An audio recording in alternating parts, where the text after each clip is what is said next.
Why has London got so many alleyways? London is constantly changing, with new buildings going up all the time. Yet one of the peculiarities is that there are so many alleyways. Some are very small, often hiding buildings and entrances to pubs, and the sides of theatres. Others are less small. These are 5 alleyways near Trafalgar Square, Charing Cross and the busy West End. More will follow in later videos. If you're in London and have a spare few minutes, I would recommend walking down a couple of these, just for the experience of seeing what is hidden and the peculiarities a city can produce. I hope you enjoy. Please like and subscribe. Thank you for watching Eclectic Experience, change seen through images. The first 4 of the 5 alleys we're looking at run between St Martin's Lane and Bedfordbury. Here we see them on an up-to-date Google map, and then go back to 1851, and we can see that they're all still there. Not all have survived though, these alleys have disappeared. But what is really incredible, if we go back to the map of 1682, the street pattern is not dissimilar. They are pretty much all still there, even though most buildings would have been replaced, often multiple times. The first alley we're going to look at is Brydges Place. And this is so small it is hard to believe it is a public right of way. If you meet anyone coming from the other way, it can be awkward. I measured the gap and we can see at this point it is only 89 centimetres or 35 inches wide. This is at the St Martin's Lane end. Looking down St Martin's Lane, the alley is really hard to spot until we zoom in. Looking straight on, we can see the narrow slither of the light that forms the alleyway. But then if we look from the other direction, we can't see it at all.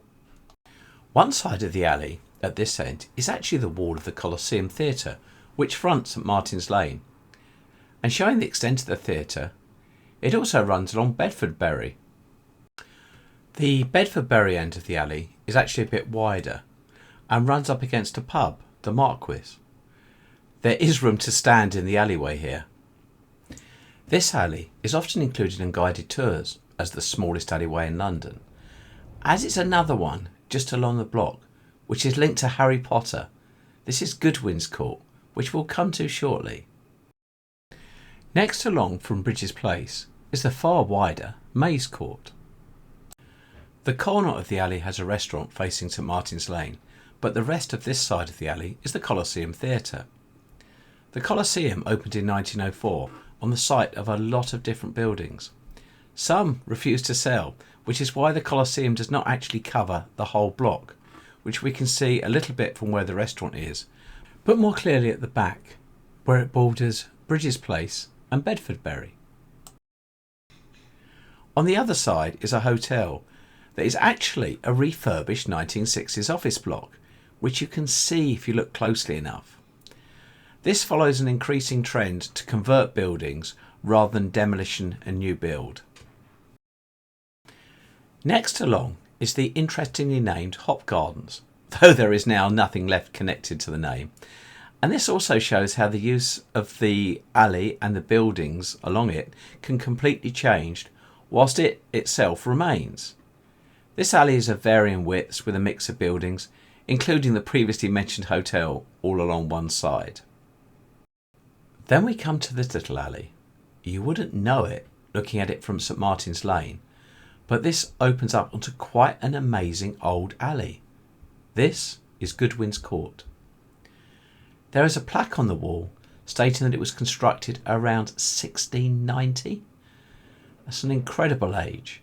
And more recently, the Harry Potter connection has caught people's imagination with its window fronts looking like they could have come from Diagon Alley.